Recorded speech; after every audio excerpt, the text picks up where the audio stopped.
Okay, welcome everybody. My name is Holly Dennany and I am with Family Partners of Morris and Sussex County. And I am happy to have you with us today, Thursday, October 8th, 2020, for our weekly Lunch and Learn. Today, we are happy to have you with us. As always is the rule, this is a casual opportunity to have lunch with an expert. And we are happy to have you with us. We are okay if you keep your camera off so you can nibble on your lunch, but we are also happy to see a smiling face if that's your option too. A few housekeeping items. I will invite you to utilize the chat function. If you have a question or if you have a comment, I will be keeping an eye on that for our speaker, and I will be happy to bring your questions and your comments to the group. And there will be some time at the end, I think, too, for questions and answers, but this is your lunch. And I would encourage you, our presenter, Erica Hein, has done some preparing for you. But you know what? If there's a burning question you have, if there's a topic that you would like to hear her feedback on, you know, that's why we're here and that's why Erica's here. So please keep that in mind. This is your lunch. We're happy to have you with us. Utilize the chat if you like. And what I'm going to do is I'm going to turn it over to, today we have Erica Hein, who is a research and reform specialist with the Juvenile Justice Commission. And she's here to talk to us about the status of the school to prison pipeline in New Jersey. And I was talking with Erica before we started our luncheon saying, school to prison pipeline is kind of a bizarre term. I think many of us understand that there's folks who end up in the justice system because maybe they didn't receive resources or support or a diagnosis of a learning disability or a challenge earlier in their lives. So I'm scratching my noggin and I'm hoping that Erica is going to bring to light what the school to prison pipeline means, what it's all about. And I'm also going to let you in on a little secret, which was Erica sort of seems part of her job to be changing hearts and minds. I thought that was a wonderful description that I don't think we would normally associate with juvenile justice. So with no further ado, Erica, I'm going to turn it over to you to explain to us about this school to prison pipeline concept. And I am hoping that it will come through what it means when you say that you think you're in the business of changing hearts and minds. So Erica, welcome to our Lunch and Learn. Great. Thank you so much, Holly, for the introduction, and everyone on the Lunch and Learn series today. I do want to thank you and the FSO for inviting me to talk a little bit about the school to prison pipeline and some of New Jersey's initiatives that we have put in place to try to dismantle that pipeline, if you will. I'm just going to move my screen up there so I can read for it. So I'm going to talk briefly about, and so Holly, yes, I will kind of go over a school to prison pipeline primer for you, and then I'll jump into some of the state and local collaboration that New Jersey has adopted and has really been the basis for the kind of initiatives that we've seen. I'll talk about some more locally based initiatives that have helped dismantle the school to prison pipeline in a couple counties in New Jersey. And then at the end, I'll kind of wrap up and talk about, you know, at the state level, what we're doing going forward to promote collaboration between educators and juvenile justice system stakeholders. So just bear with me. I am doing a little bit kind of two screens here, jumping back and forth. But what I want to do is I kind of want us to be able to interact with each other. We have found that in the world we're living in right now, we have to kind of be creative when we interact with each other virtually. So I'm hoping that you have a smart device, preferably maybe your cell phone, with you during your lunch break right now. And I'd like you to text Erica Hein 290 to the number 22333. You should receive a confirmation text that you've joined the poll. So again, you'll see on the screen there's arrows. So the numbers you're sending it, like that would be grandma's cell phone. And then the actual message like, hey grandma, would be the Erica Hein 290, all one word together is what you would text. So if you could, sensitive to capitalizations, Erica? It is not, no. Okay. So You're teaching us something already.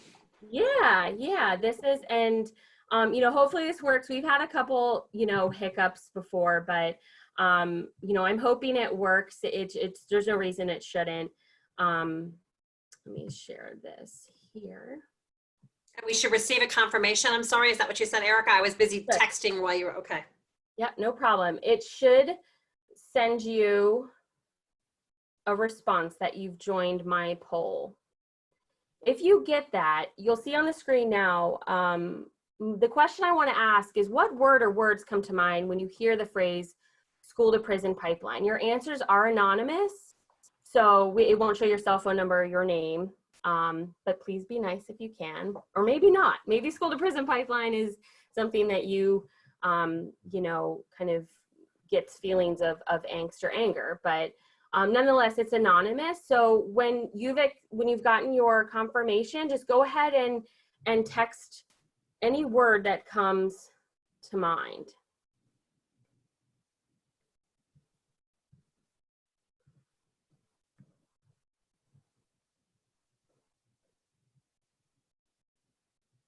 I'm assuming you should have gotten a confirmation by now if you logged on, right? Because I texted, but I didn't get a confirmation. I'm not whining for myself. I'm just updating you.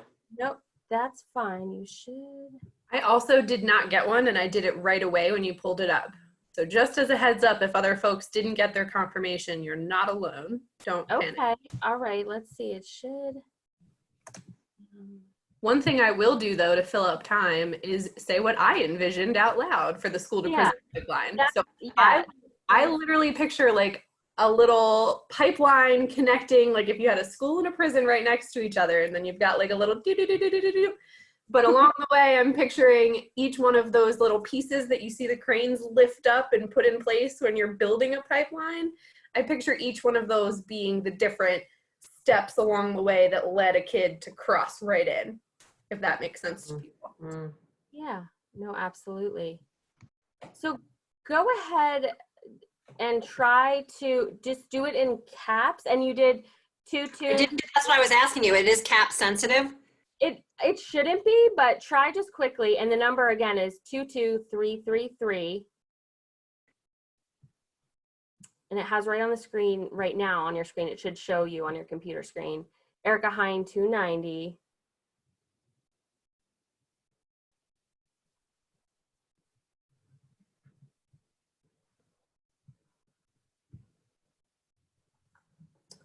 I will activate.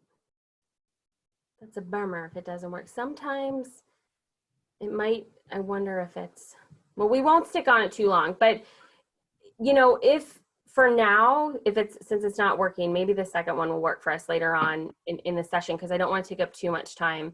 You can also use the chat too, Erica, if you like. So pop it in the chat, or, you know, write it down.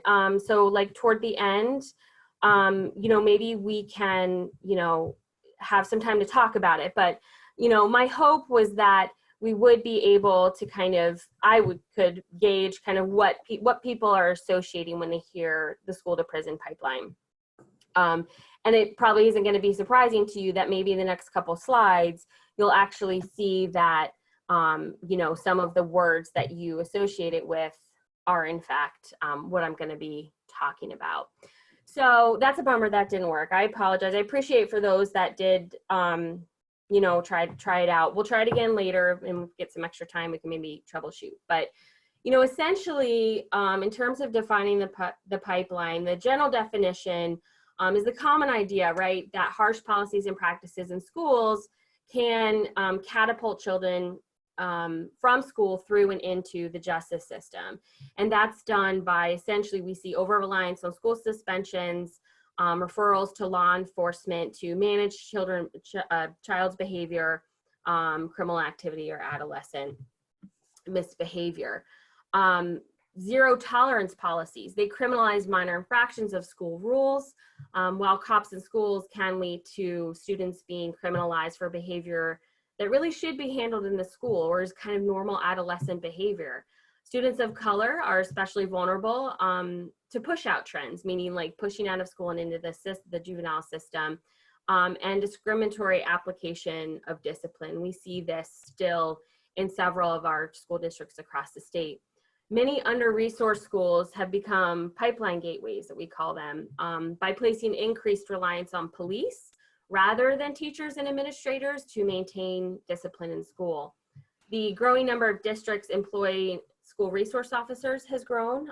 They patrol hallways, and we've found that there's very little in terms of training for SROs in working with youth. It has gotten better through recent bills passed in the legislature, but they still have a lot to do in terms of training those law enforcement entities that are found in school. So as a result, children are far more likely to be subjected to school-based arrests. The majority that are for nonviolent offenses, such as disruptive behavior, than they were a long time ago. So as a result, they're more likely to be retained or held back, pushed out of school, less likely to graduate, and then of course, arrested and maybe physically taken out of the school or charged, and then has to go through kind of more of a lengthy process through and with the court system. So let's talk a little bit about what New Jersey has done about this. We could probably take a whole session to talk about the actual, school to prison pipeline, but that's just a quick and dirty primer of it. And some of those connections will be made later when I talk a little bit about how New Jersey has handled it. So Julie, if you joined a different session earlier this month or last month, where Julie talked about JDAI, the Juvenile Detention Alternatives Initiative, and its organizational structure and how and what we work with, you may remember that there's a New Jersey Council on Juvenile Justice System Improvement. It oversees the statewide implementation of JDAI and uses the core strategies to examine juvenile justice in New Jersey systemically. We have found through the work of JDAI that we've safely reduced the number of youth admitted to pretrial detention or lockup by more than 70%.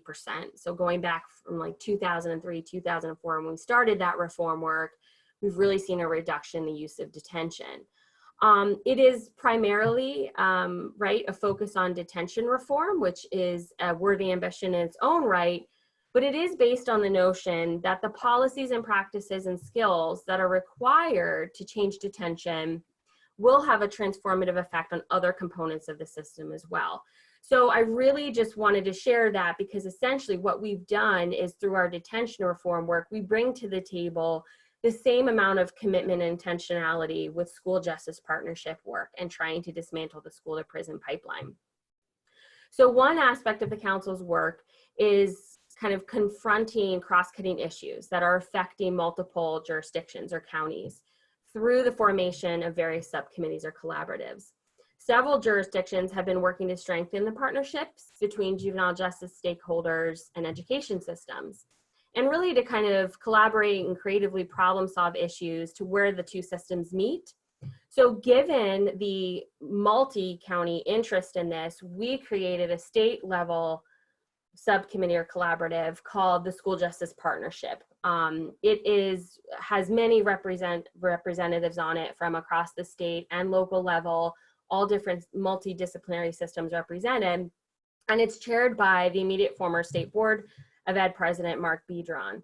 It's a diverse collaborative, and I think that diversity really gives us incredible objectivity and allows us to have what I think are deep discussions on the various issues that are brought up.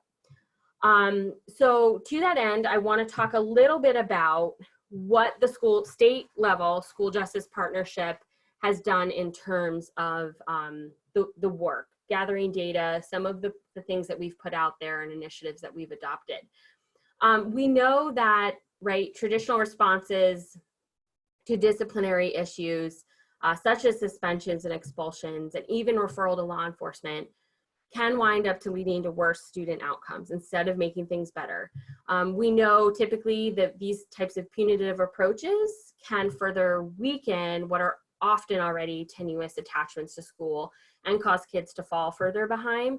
So when you couple that with what we know now from research about the negative impact that the juvenile justice system involvement has on kids, it does become evident that there's got to be a better way that we can do things if we're truly committed to improve outcomes for the children in the state. So typically, for those that aren't familiar with kind of the court side of things, the timeline for response designed, right, to hopefully hold the student accountable for that behavior doesn't occur for 30, 60, or 90 days. It takes time for that complaint to process with the court, for that child to come in, and for some type of consequence to be attached. And what we know about kids, so you might have your own kids and you probably have figured this out, I know I have with mine, is that the certainty and the swiftness of accountability measures are far more important than the severity of those measures in terms of the impact such measures have on future transgression. So, right, we encourage the response to be done at the local school level because it's swift and it's right attached to the problematic behavior, not 90 days down the road dealt with in the court. So through a data-driven process, the partnership really kind of wanted to understand what is the scope and nature of these school-based complaints across the state. Does it kind of look the same in every county? Does it vary? So they developed a goal of trying to collect data and analyze that and address any issues that were identified. The partnership is also very intentional around creating opportunities to grow collaboration among education and justice stakeholders. We hold seminars, forums, support different initiatives like that. And finally, we support local districts in their approaches and programs in terms of strategies for reducing referral to law enforcement, out of school suspension, and expulsion. So I want to talk a little bit about the initial school-based complaint analysis that the partnership, went through. What we did was we looked at 8 New Jersey counties that were willing to participate in the study. And so the most direct way for school students to enter the juvenile justice system is through school officials referring an incident to law enforcement and it resulting in a formal charge or a juvenile delinquency complaint signed and filed with the family court. So between May 2015 through May 2016 across these 8 sites, there were a total of 8,857 juvenile delinquency complaints filed in those 8 counties together. 977 of them were school-based, and we identified that by, it was signed off by a principal. It noted in the description that it was an incident. We could easily tell it occurred in school, on school grounds, things like that.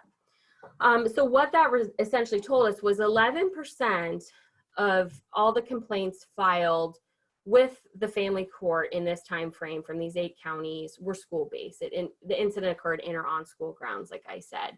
However, you can see to the right that there was a huge range, right? From a low of 3.6%, which is Warren County, to Cumberland County, 27.2%. So you almost had every 1 in 4 juvenile delinquency complaints filed with the family court was for an incident that occurred in school.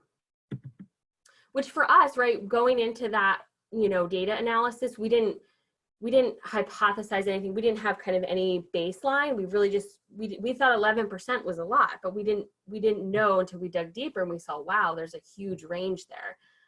So in terms of demographics of these, specifically the school-based complaints, those 977, the majority, almost 70%, were youth of color, male at 71%. And in terms of age range, 15 to 16 years old was, the greatest percentage at 41.8%, but still 4.3% were school-based complaints filed where the child is between 11 and 12 years old.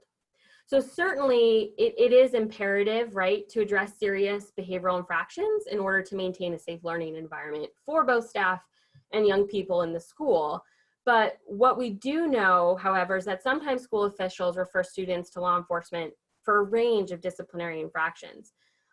Sometimes students are referred for more serious offenses such as aggravated assault, yet more than often students we found were really referred for minor, problematic behavior.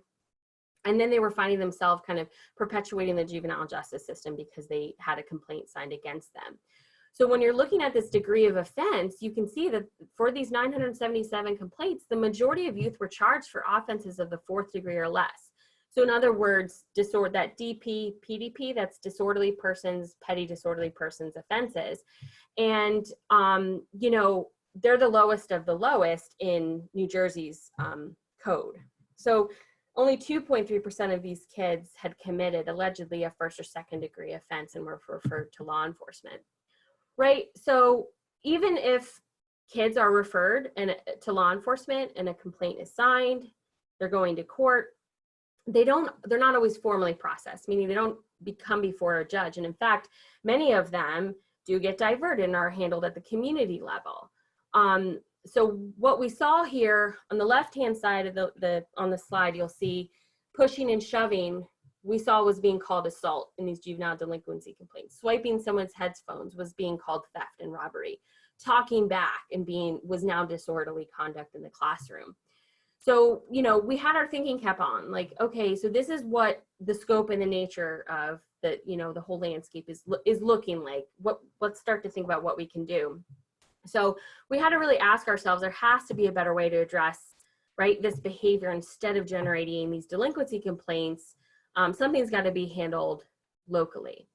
So I do want to just point out that the descriptions at the bottom, these are just some qualitative examples. The first one, the youth acted disorderly by doing bicycle tricks in the crosswalk during school dismissal, causing a hazardous condition in pedestrian traffic. That was the actual language on the juvenile delinquency complaint. We followed it through the system to see what ended up happening with that kid. He was asked to complete 100 hours of home service, to write an essay, and provide the court with proof of counseling. And that took, the length of stay for that child was 180 days.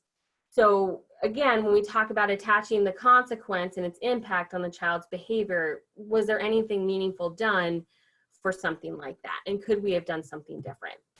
So that's kind of what we were looking at.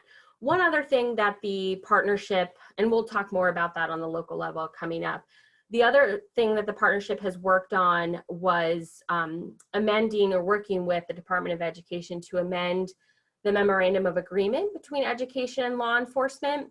We worked with them to update the document, but then we also put together a training, and the training was scenario-based. So it went over mandatory, non-mandatory reporting. And again, it was supposed to kind of enhance the conversation about, for those offenses that are not mandatory that you report to law enforcement, let's talk about what other kind of systems of supports you have to rely on. Can you provide space for students, teachers, families to resolve the conflict and address the school safety in the building or after the incident? And really creating pathways for accessing existing community resources that engage the school, of course, the child and the family. So that is something that we have available and we can do at the county level. Typically, it's one of the specialists that works with the prosecutor's office to provide the scenario-based training. And so this again is just, it just shows that the partnership really did support this training. And Holly will probably share at the end, and you all know that I can provide and will extra documents, and this will be in there. You can have see a little bit of snippet of the training and then the executive memo that we put out if it's something that maybe Sussex or Morris would want to, you know, take advantage of.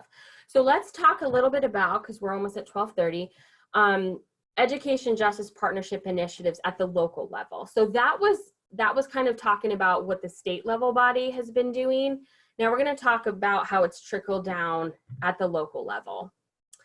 So we know, as I stated before, right, the kind of traditional responses to disciplinary issues such as suspension, referral to law enforcement, and worst case scenario expulsion, you know, wind up leading to worse outcomes instead of making things better. It weakens what are already tenuous attachments to school for kids and can cause them to fall further behind and potentially push them deeper into the justice system. Through the leadership of the Middlesex County Prosecutor's Office and in line with embracing school justice partnerships and increasing positive educational outcomes, a review of any school-generated complaint is conducted by the first assistant prosecutor. If upon that review, it is determined that an alternative disciplinary response to formal charging is more appropriate, the prosecutor generates a letter and sends it back to that school district administrator, as well as the police department and where it originated from.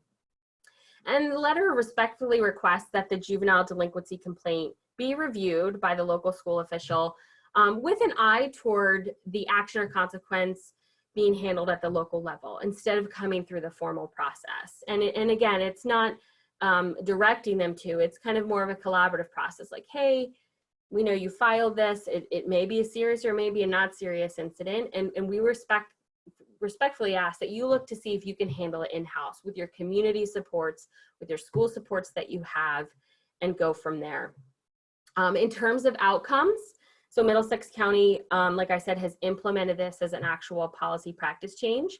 It has, we've really seen a reduction in school-generated complaints filed with the family court. In a 6-month period prior to implementation, there were 133 school-generated complaints filed in Middlesex County, as compared to only 66 in the 6-month period following implementation of the practice. So that's almost a 51% decrease in the school-generated complaint filings. Moreover, we saw that there was a 44% decrease specifically for those low level, the DP, PDP offenses. So we really celebrated that because we saw that implementing just a small, right, communication practice change dramatically reduced the number overall complaints coming through, but specifically for school-based incidents. In Camden County, they're really a strong leader in forging strong relationships and partnerships between the school community and law enforcement. It builds trust and positive youth development, and that's through its 3rd-year policing model. Some of you may have heard this. He's now retired, but Chief Earl would often share this with several entities across the state. But the police department there believes that police officers are often in a unique position, right, to identify young peoples and families who need assistance, learn of the adverse experiences that children have been exposed to, and assist in providing appropriate protective measures to children and their families to help them succeed. Project Pause is a department suspension, specifically for suspension reduction program. So it's whereby any student who has committed an offense that results in his or her suspension from school can be a part of this program and reduce the number of suspension days through participation in the program.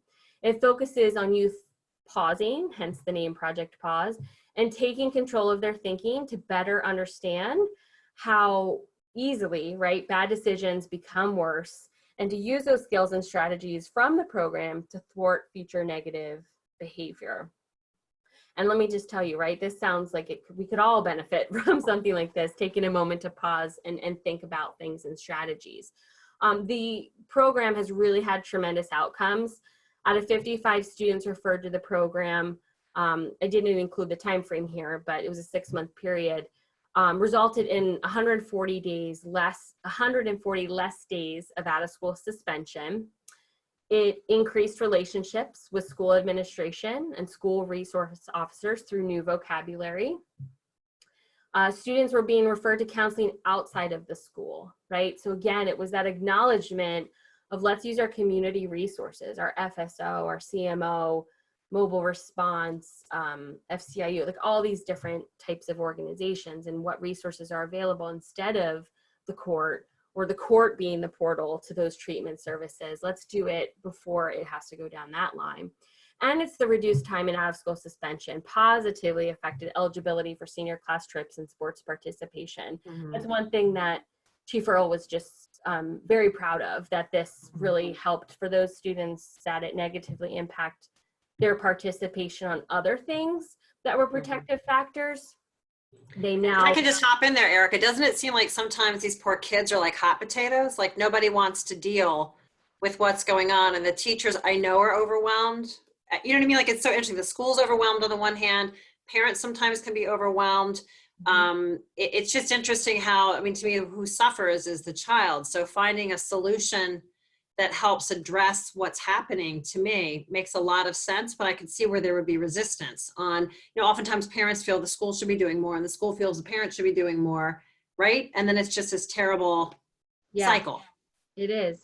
It's absolutely a cycle. And I think it's important when I'll talk a little bit about this later, that when you're forming these school justice partnerships, it's so important, right? I think we typically see it as traditional stakeholders, meaning teachers, administrators, and a prosecutor, prosecutor, defender, or judge. Let's get the like main people. But it's so critical to have youth voice, youth partnership, family voice, family partnership on all these conversations, because it's about educating one another about what all of us have going on and understanding that we don't want to just kick the can right down the road. We want to be able to understand, oh, I remember I was in this meeting and this mom shared this, and I was able to make this connection. So the next time I'm gonna, and we've really seen a lot with the law enforcement engagement, that interacting with families and kids in a different setting that's not, typically your arrestee, has really had its benefits for them down the line, the law enforcement officer, to take a moment and think, wow, you're right, all behavior is purposeful. This is coming from somewhere. And so I have an opportunity, right? And I have to really try to find out how else I can connect this kid with resources, because the formal system may not be the best answer for it. Well, and Erica, you and I were talking before we started about the number of inmates who have undiagnosed learning disabilities and behavior or mental health challenges. To me, speaks to the fact that if we don't take the time now to figure out what's going on, it doesn't go away, right? I mean, oftentimes these challenges only compound. Yes, and I wish, so Chief Earl, when he goes on a roadshow to talk about Project Pause, he goes through his kind of early years as a law enforcement officer up until now he was chief, and he talks about the development and where it came from with Project Pause, and he talks a lot about this one case that just stuck with him, and it was this young girl, and she kept running away, and he's like, well, she's running away from something, and we have to get down to, and when they started peeling back those layers of the onion, there was so much trauma. And that's why he's really big on like the ACE scores, right? So the more that the kids are coming to us with, it is no wonder that they're acting out, and there's some problematic behavior. So it's not, the onus is on us really to think about where the subject matter experts are, to step in and say, we can provide this resource, or get this family connected to this to help this kid out, or get mom help with this so the kid can get here, or whatever it may be. But those are excellent comments. So Ocean County, they are also a big leader in the school justice partnership work. They have adopted the mentality that it's essential that schools are linked to other community resources that can assess and provide interventions for the child and the family to reduce the risk of disruptive behavior. We have a grant called the Innovations Grant through JDAI and the JJC, and Ocean County used that funding to launch a school-based diversion program. It provided school administrators and the SROs with extensive training. So I talked about earlier that a lot of SROs, right, they're put in there and they're hall monitors, and really it could be an opportunity to almost be like a counselor, to be there for a kid to vent or help them with it, versus kind of just, take your hat off, or, fix your book bag, things like that. So some of the money went toward training school resource officers with intervention tools to treat the underlying behavior seen in some of the most low-level delinquency offensive filings that we've seen, in lieu of students being suspended. They also have been kind of at the forefront in the entire state, focusing on implementing restorative justice practices in schools. And the specialist that works there, she's phenomenal. Restorative justice is near and dear to her heart. And for those that don't know, it's really a focus on forming relationships between teachers, students, administrators, and giving students an opportunity to resolve problems by talking about them. And the more that we do this work, I think to myself, oh, this is nice. It's like therapy for me in my own life, right? Things that we can adopt, and the way in which we think and change our behavior and approach things. So it's really kind of wonderful to learn what all these different counties, the work that they're doing. So while I only really highlighted 4 counties or so, there are 7 counties, we call them sites, JDI sites that have really taken on the school justice partnership work, talking, strategizing, and churning out effective policy practice changing. Certainly fostering a system of shared and coordinated responsibility on the part of all of our child serving agencies is one way to improve the educational success and overall being of our youth. So it's really important to understand the dynamic of the partnerships and maintain a focus on mutual benefits. Partnerships can go stronger, benefits then increase, and the institutional lines. I love this, that right, we think about institutional lines between our partners become less obvious when we kind of adopt this kind of more holistic approach in partnering together.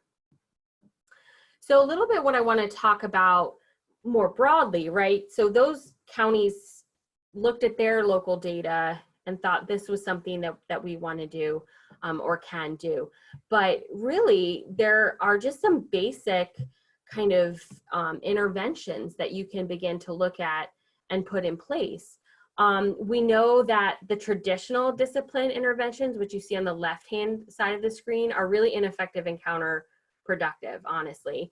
Children learn best when they're in school, and despite kind of commonly held wisdom, the exclusionary discipline practices like school arrests, expulsions, suspensions, they still occur all too often.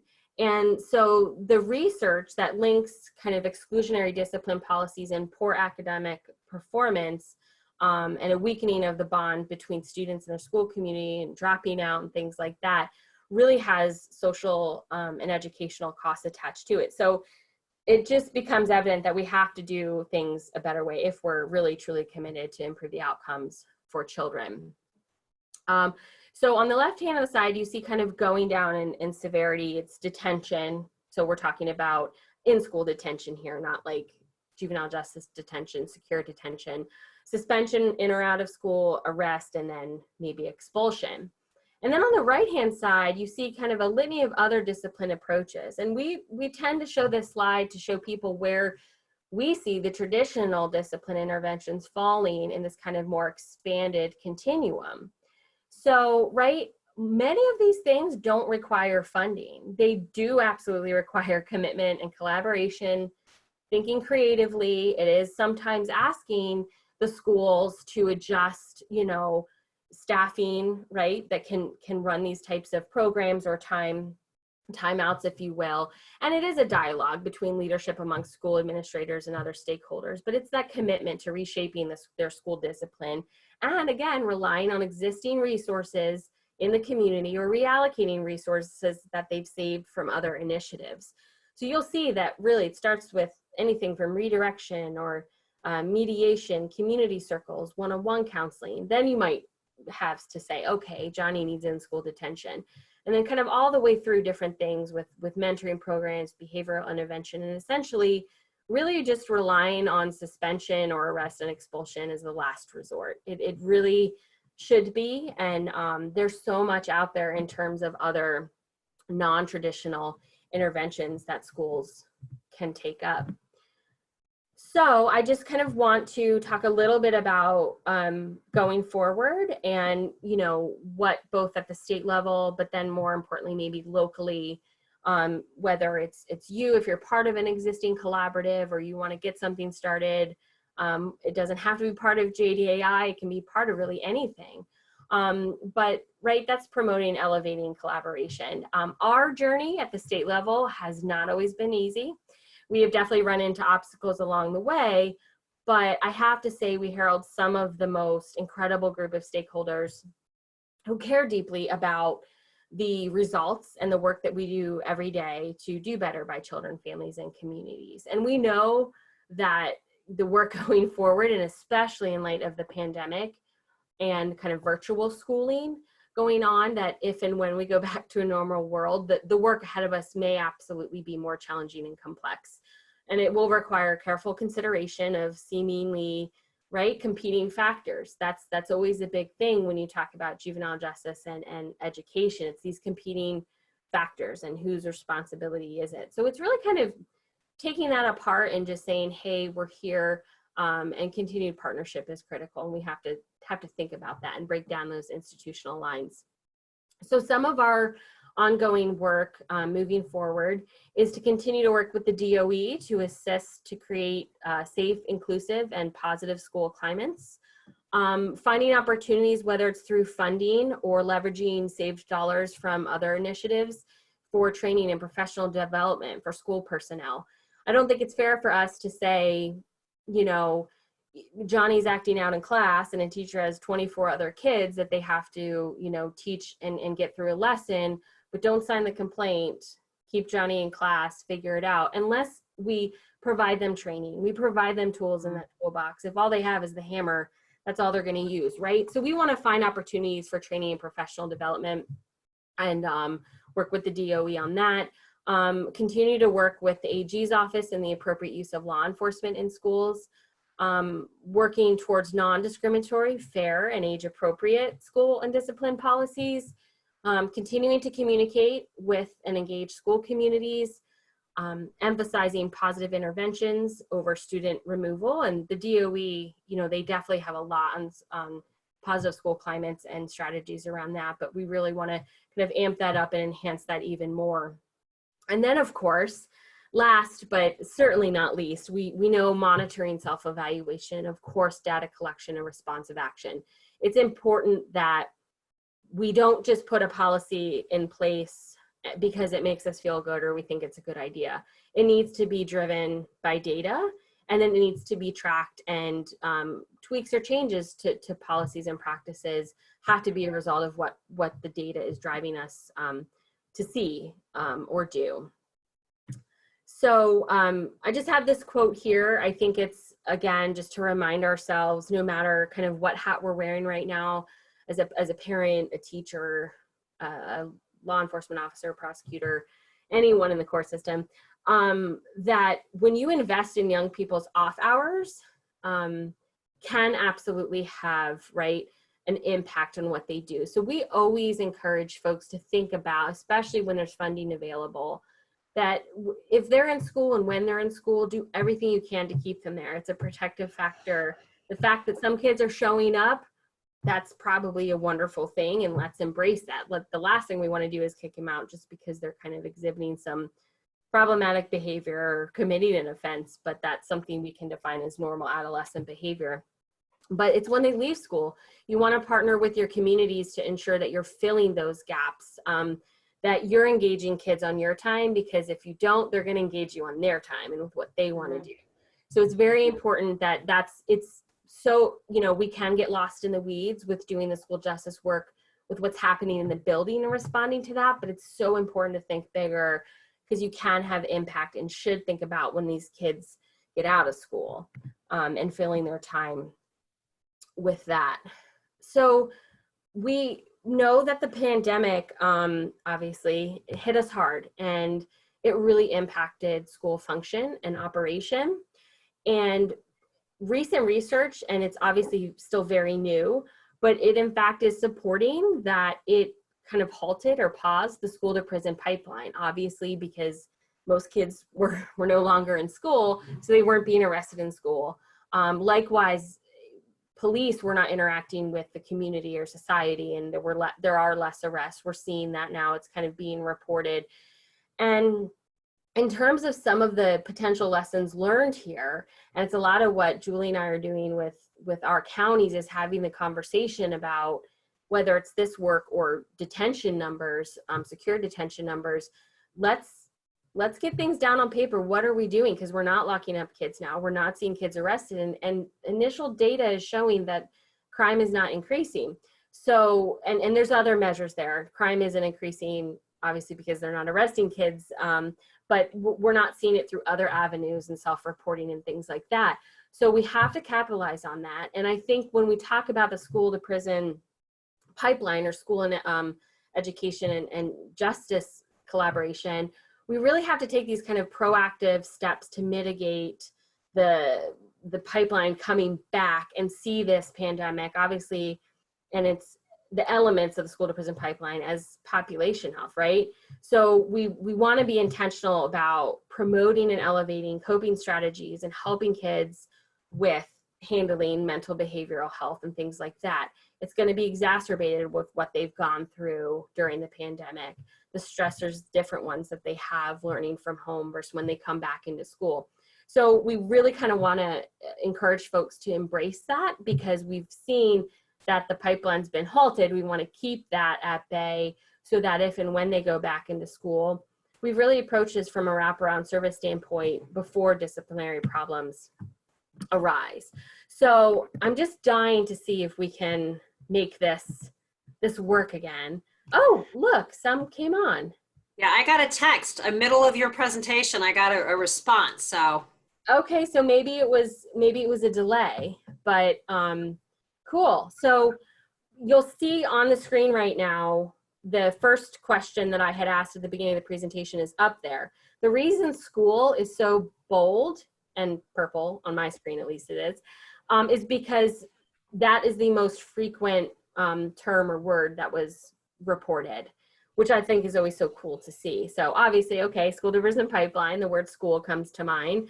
I love hope, police, yes, confusion, absolutely. Hopefully if it's confusion about what it even is, maybe you understand it a little bit better after today's presentation. But you shouldn't have to do anything. We can jump right to the next activity, because what I want to do, just real quick, is Julie and I, our team, what we try to do is commit people to the kind of, well, make them commit to doing something, right? We hope obviously that people, whether it's these types of lunch and learn series or seminars, and we ourselves, right, what can we take away? It can be small, it doesn't have to be huge. We're not trying to change the world overnight, but what will you commit to doing to assist in breaking down the school to prison pipeline? So take a moment, if hopefully those that reported a word in the first question or poll, you're able to do it again. I'm gonna send, here we go.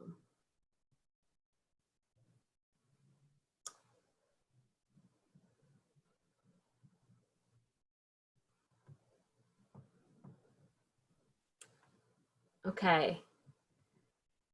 So someone wrote, I will work with police. Okay. Blame less, listen more. Love it.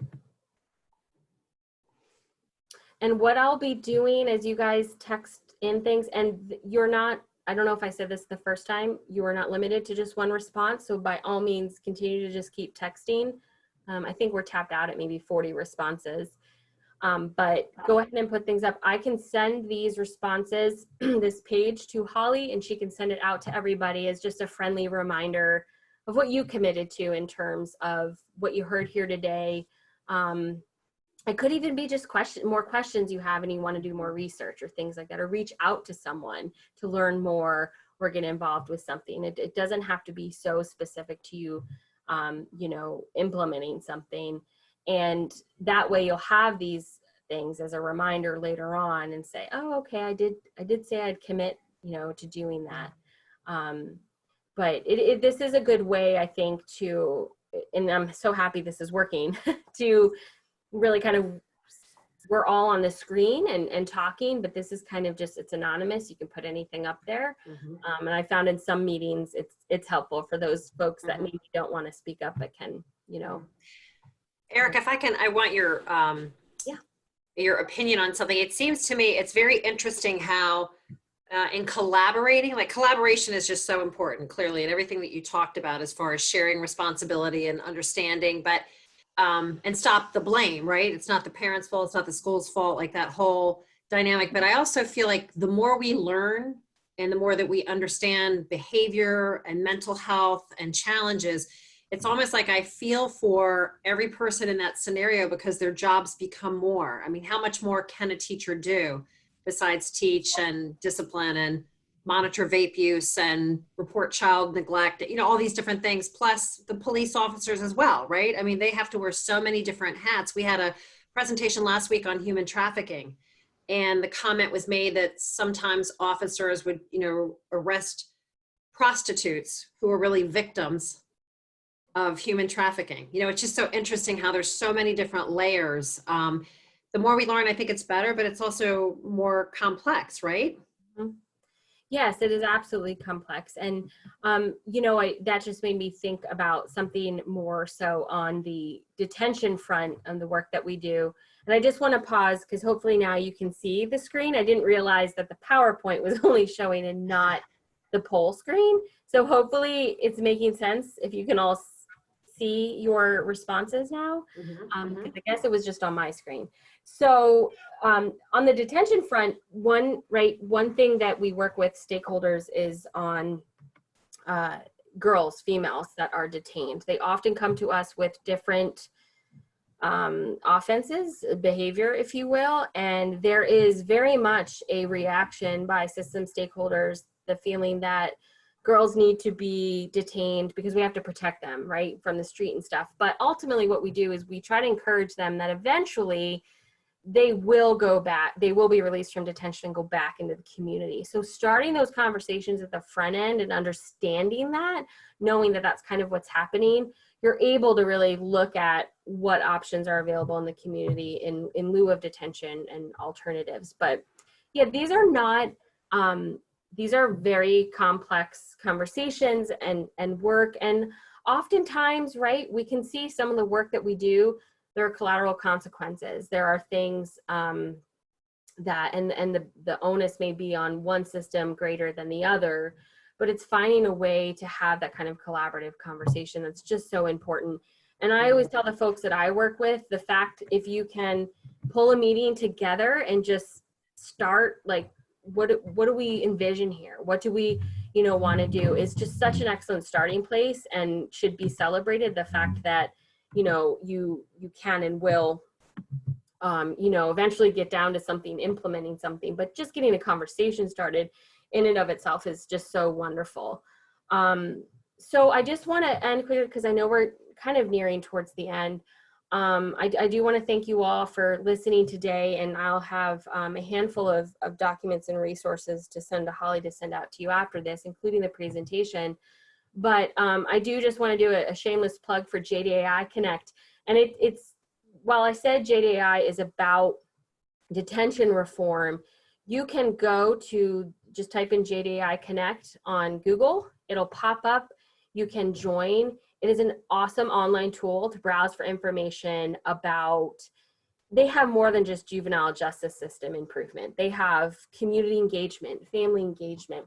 They have videos, they have groups you can join, they have blogs, they have sample templates of presentations and data reports. I mean, it's unbelievable. It's a wealth of information. I encourage everyone to join. You get, you can set up preferences for daily or weekly blasts and certain topics. So if like an article is posted or a blog about this, you can get kind of an alert in your email about it. It's so awesome. I've really been able to get so much more in terms of resources and research from using JDI Connect. So I encourage folks, I always try to share it to get on there and join if you can. But if you have any questions or comments or want to follow up and have a conversation, don't hesitate to contact me, or of course Julie. She is the specialist in Sussex and Morris. And you know, like I said, please don't hesitate. My contact information's on this slide. And I'd be happy to, I know we've got a couple minutes to, we can all chat or answer any questions that anyone may have. So there we go. One thing, Erica, I think is interesting is that you were making the comment about arrests and detention, kids being sent to detention, the numbers being down. It's so hard to know what that means though, isn't it? With COVID and, you know, domestic abuse and child abuse, and even, you know, in our business, going through Perform Care, the number of families seeking services are way down. And you and I were talking before we started the meeting is, you know, clearly the challenges are not down. So what are you anticipating when we do go back to school, at least on a more regular basis? I mean, it's interesting. It's kind of hard to predict, right? What will happen? Yeah, it is. It's so difficult. You know, it's funny because I and I'm sure we've all heard this out there, like some people are saying like, this is the new norm and it's going to be this for a while. Others like myself, more of a positive Polly, I try to think optimistically that we won't be in this much longer, or at least maybe in the beginning of the year. But so I think it's important to absolutely know and anticipate that the challenges will have been exacerbated, and families, kids, communities may have now even more that they're coming to the table with. So I think, we had talked briefly in the beginning, Holly, that in terms if you're a provider or a community resource, it is thinking about how to kind of get the word out now. I know for the work that we do, probation has reported, because they're meeting with youth probationers, right, virtually, not in person. So they're seeing what may be, kind of chaos in the background, and they're really reporting, meaning they're reporting to our collaboratives and sharing. They're really working and seeing their kids in through a different lens. And they're really realizing like, okay, there's a lot going on there. I mean, I maybe kind of understood that when they came into the probation department and reported to me, but now I'm actually like seeing it and I'm feeling it. I'm feeling it myself in my own personal life. They're sharing that. So it really, I think what we're maybe even going to see though, are people coming back and having had their own kind of personal experience through this, potentially approaching their job a little bit differently and taking that moment to think about, okay, we've all really got to rally around and do something different. But I encourage to think creatively about how you can get the word out about your resources, and find ways to partner. We're a great resource, our team, because we do have very many networks and connections through the work that we do with JDAI. So we'd be more than happy to kind of help connect people, share information when and where we can. Well, that's very encouraging to hear, because I think as difficult as COVID is, the one program that was called Pause, like I like that, COVID has forced us to slow down in some regards. So maybe I am a positive Polly also, Erica. I hope that means that maybe we'll have more time to think about challenges and why there might be challenges. And also, all of us being, I'm going to say safe at home, not stuck at home, but, home with children of all different ages. And maybe there's more work pressure. Maybe there's no work. Maybe there's, all these different challenges that I hope we can focus a little bit more on what we have in common. And the commonality we have is that we all have something we're suffering with, all have something that we're struggling with. Absolutely. So it's right. Like, how do we come to the table together, knowing that our youth need us? Absolutely. And they need resources. And if we stop trying to point who's at fault and say, how can we work together? Many hands make the work lighter, right? Yep. I mean, it's really, I'm going to be you and I can be all rainbow and rainbow and unicorns. But, really, I do think that the combination of the work that you and Eric, you and Julie are such an interesting combination of the numbers and the science behind, examining and measuring what's happening, but also with the heart that there's things that need to change, and it's not one person's responsibility. That's what I'm hearing you say. This is something that we need to think differently about. I liked your changing the lens, right? Yeah, absolutely. And I encourage folks to think about,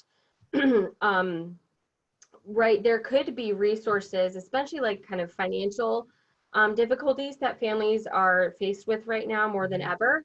And so we see a lot of things come across our email because they're wanting to spread the word to kids currently in the system. A kid might be on probation or things, but think about sharing that information more broadly to your community and in your community, because that's, everyone's facing those things. And same with mental and behavioral health services, because we have a tendency, and I'm guilty of it too, when I work with the system partners, that we're talking about the kids that are already involved in the system, and most of them already have layers upon layers of services.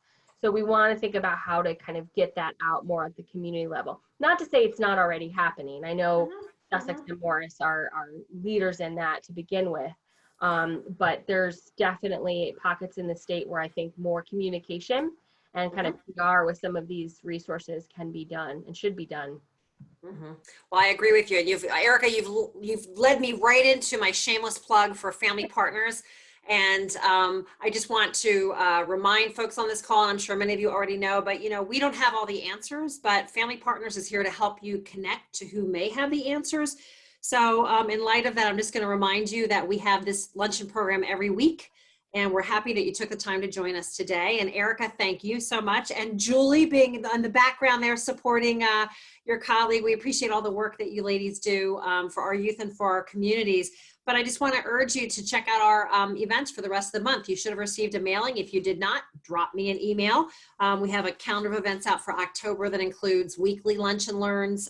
We have coming up next week, actually our lunch and learn is in Espanol. And we have a terrific presentation on all of the free services that are available to empower the Latino woman. And that is through the Morris County Organization for Hispanic Affairs. But those services are available to anyone who checks them out. So after that, we're talking later in the month, we're talking about how you help students transition who have developmental disabilities, going from the Children's System of Care to the DDD network of services.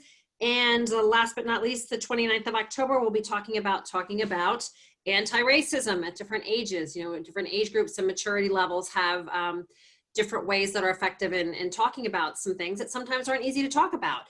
So we encourage you to check out our programming. We have Monday evening parent programs on how to talk to a struggling youth, how to get a job. And this coming Monday is a programming on gaming, which is really important. Last week's Lunch and Learn talked about unfortunately, all the predators that are out there in the virtual world. Now that our kids are on screen all the time, we need to be mindful of how they operate so that we can protect our kids. And Monday evening, we have a program on gaming, which can be a point of contention. Anyone who has teenagers knows it's a popular pastime, which is not all bad, but we need parents to be aware of how it works and why it works the way it does and how someone may abuse that system. So again, I'm Holly Dennedy. I'm with Family Partners of Morris and Sussex County, and we thank you for making us a part of your day. And we are very appreciative of all the good work that Julie and Erica are doing for our youth and in the community. So everyone stay healthy and stay in touch. And remember, we're always here for you. Okay, take care, ladies. Hi. Thanks.